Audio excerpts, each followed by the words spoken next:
Hello students, welcome back to my channel. आपका अपने channel Sushant classes पर स्वागत है। स्टूडेंट, आज के हम इस क्लास में टाइम सीरीज़ को कंटिन्यू करेंगे, यानी कि टाइम बेस्ड डाटा को हम कंटिन्यू करेंगे। और ये एक अप्लाइड मैथ क्लास 12th का एक्सरसाइज नंबर 11.1 होने वाला है। तो आइए सेशन को शुरू करते हैं और बात करते हैं क्वेश्चन नंबर 10 से क्या कहता है स्टूडेंट। और मैंने अपने चैनल पे क्वेश्चन नंबर 1 से लेकर के 9 तक का एक एक क्वेश्चन का सॉल्यूशन मैंने अपलोड किया हुआ है। अगर आपने अभी तक नहीं देखा है तो आप देख सकते हो, लिंक आपको डिस्क्रिप्शन बॉक्स में मिल जाएगा। तो आइए सेशन को शुरू करते हैं और बात करते हैं क्वेश्चन नंबर 10 से क्या कहता है। तो अगर मैं क्वेश्चन नंबर 9 तक की बात करूं तो क्वेश्चन नंबर 9 में 3 ईयरली मूविंग एवरेज था, 5 ईयरली मूविंग था और 7 ईयरली मूविंग था। लेकिन क्वेश्चन नंबर 10 से जो है ना, या तो आपको 4 ईयरली मूविंग एवरेज कैलकुलेट करना है या फिर 6 ईयरली मूविंग एवरेज कैलकुलेट करना है। तो यहाँ पे जो हम क्वेश्चन को सॉल्व करने वाले हैं वो 4 ईयरली मूविंग एवरेज मेथड को हम किस तरह से सॉल्व करते हैं, आइए इसको समझते हैं। तो देखिए, सबसे पहले मेरे भाई यहाँ पे हमें क्या गिवन है, ये ईयर गिवन है और ये वैल्यू गिवन है। तो 4 ईयरली मूविंग टोटल पहले कैलकुलेट करना है। तो यहाँ से क्या करोगे, आप क्या करोगे, ये वाला कॉलम और ये वाला कॉलम को स्किप करोगे। मैंने यहाँ पे जानबूझ के एक एक लाइन छोड़ करके लिखा हुआ है, और आपको भी जो भी डाटा दिया हुआ है अगर आप एक एक लाइन छोड़ करके लिखोगे तो आपको और अच्छे से टॉपिक बिल्कुल क्रिस्टल क्लियर समझ में आएगा और डाटा भी समझ में आएगा कि आपने कैसे रिप्रेजेंट किया हुआ है उसको।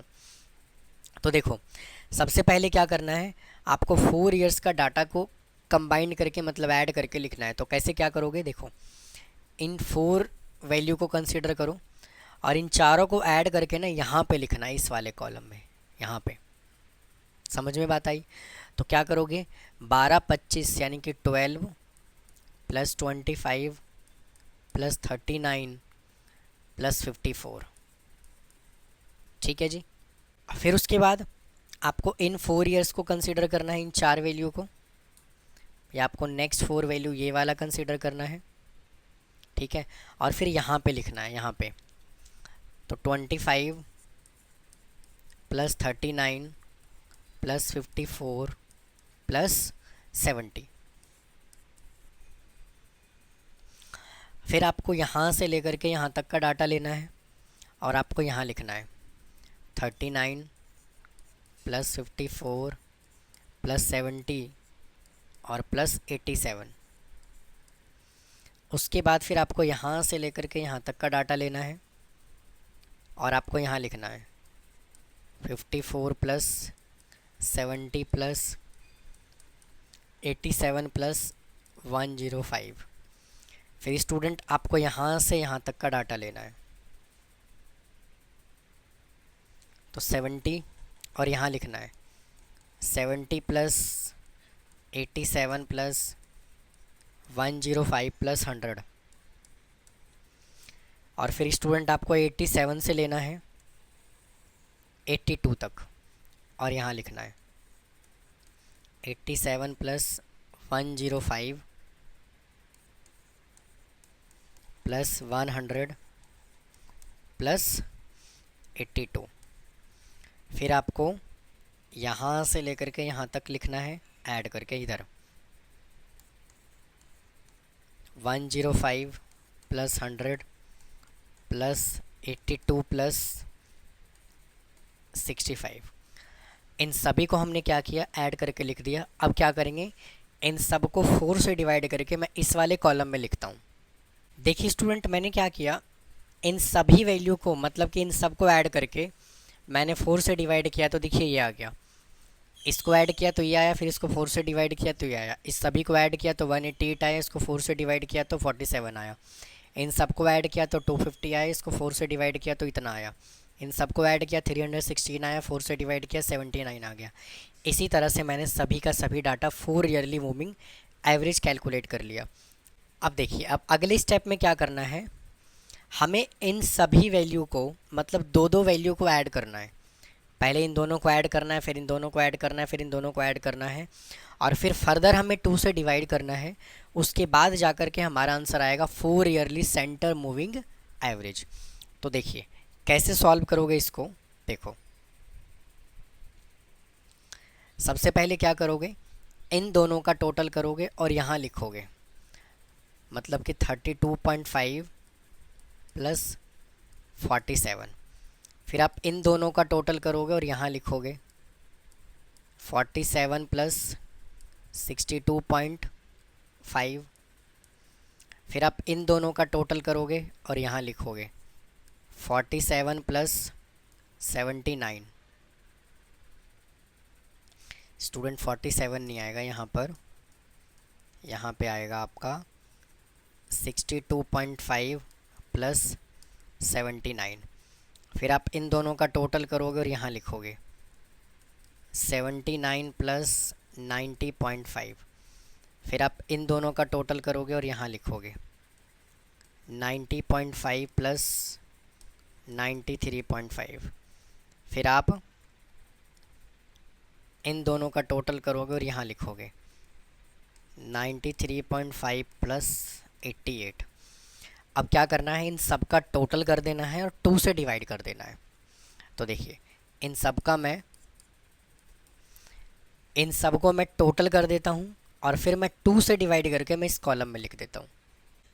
मैंने देखिए क्या किया, इन दोनों वैल्यू का टोटल किया, ये आया, और इन सबको मैंने 2 से डिवाइड करके मैंने अगले वाले कॉलम में लिख दिया। सिमिलरली क्या किया, इसका टोटल किया, ये आया, इसको 2 से डिवाइड किया, यहाँ लिख दिया। इन दोनों को ऐड किया तो देखिए ये आया, और इसको 2 से डिवाइड किया तो ये आया। इन दोनों को ऐड किया तो ये आया, और इसको 2 से डिवाइड किया तो ये आ गया। इन दोनों को ऐड किया तो ये आया, इसको 2 से डिवाइड किया तो ये आ गया। फिर इन दोनों को ऐड किया तो ये आया, और इसको 2 से डिवाइड किया तो ये आया। तो स्टूडेंट ये जो है, इस तरह से हम 4 yearly moving average data calculate करते हैं, और ये जो आंसर अपना है 4 ईयरली सेंटर मूविंग एवरेज है। तो उम्मीद है स्टूडेंट आपको ये क्वेश्चन समझ में आया होगा। अगर फिर भी कोई डाउट रह जाता है तो कमेंट बॉक्स में कमेंट करो, चैनल को सब्सक्राइब करो। तो आइए अगले क्वेश्चन पे चलते हैं, देखिए क्या कहता है। आइए अगले क्वेश्चन पे चलते हैं, देखिए क्या बोला है उसने। देखो स्टूडेंट, ये जो क्वेश्चन नंबर है ना, ये आपका क्वेश्चन नंबर है 11। ये है क्वेश्चन नंबर 11। आइए अब और आगे चलते हैं। अब इसमें भी हमें क्या करना है, 4 yearly moving average data calculate करना है। तो सबसे पहले क्या करोगे, ये दोनों रो को स्किप कर दोगे और डाटा को यहाँ से लिखना शुरू करोगे। 4 डाटा को ऐड करना है। तो देखो इन 4 वैल्यू को कंसीडर करो और यहाँ लिखो 3.6 प्लस 4.3 प्लस 4.3 प्लस 3.4। उसके बाद फिर आप इन 4 डाटा को लो और यहाँ लिखो 4.3 प्लस 4.3 प्लस 3.4 प्लस 4.4। ठीक है जी। उसके बाद इसको कंसीडर करो 4.3 प्लस 3.4 प्लस 4.4 प्लस 5.4। फिर उसके बाद यहाँ से कंसीडर करो यहाँ तक, यहाँ लिखो 3.4 प्लस 4.4 प्लस 5.4 प्लस 3.4। और फिर स्टूडेंट यहाँ से कंसीडर करो 4.4 से 2.4 तक। तो 4.4 प्लस 5.4 प्लस 3.4 प्लस 2.4। और फिर कंसीडर करो 5.4 से 3.4 तक। 5.4 प्लस 3.4 प्लस 2.4 प्लस 3.4। फिर कंसीडर करो 3.4 से 1.8 तक। 3.4 प्लस 2.4 प्लस 3.4 प्लस 1.8। और फिर कंसीडर करो 2.4 से 0.8 तक। तो 2.4 प्लस 3.4 प्लस 1.8 प्लस 0.8। फिर कंसीडर करो 3.4 से यहाँ तक। तो यहाँ पे आ जाएगा आपका 3.4 प्लस 1.8 प्लस 0.8 प्लस 1.2। समझ में बात आई। अब इन सबको क्या करना है, पहले ऐड कर देना है। ऐड करने के बाद हमें 4 से कर देना है डिवाइड। तो मैं देखिए इन सभी डाटा को ऐड कर देता हूँ और 4 से डिवाइड करके मैं इस कॉलम में लिख देता हूँ। मैंने क्या किया, इन सबको ऐड किया तो ये आया, इसको 4 से डिवाइड किया, ये लिख दिया। इन सबको ऐड किया, ये आया, 4 से डिवाइड किया, ये लिख दिया। इन सबको ऐड किया, ये आया, इसको 4 से डिवाइड किया, ये लिख दिया। तो इन सभी डाटा को मैंने ऐसे ही कर दिया। अब उसके बाद देखिए अभी तक इसका आंसर आया नहीं है। अब क्या करोगे, टू डाटा को कंसीडर करोगे और ऐड करोगे, फिर दोबारा से 2 से डिवाइड करोगे। तो देखो आपको क्या स्टेप फॉलो करना है। अब क्या करना है, इन दोनों वैल्यू को ऐड करना है और यहाँ लिखना है।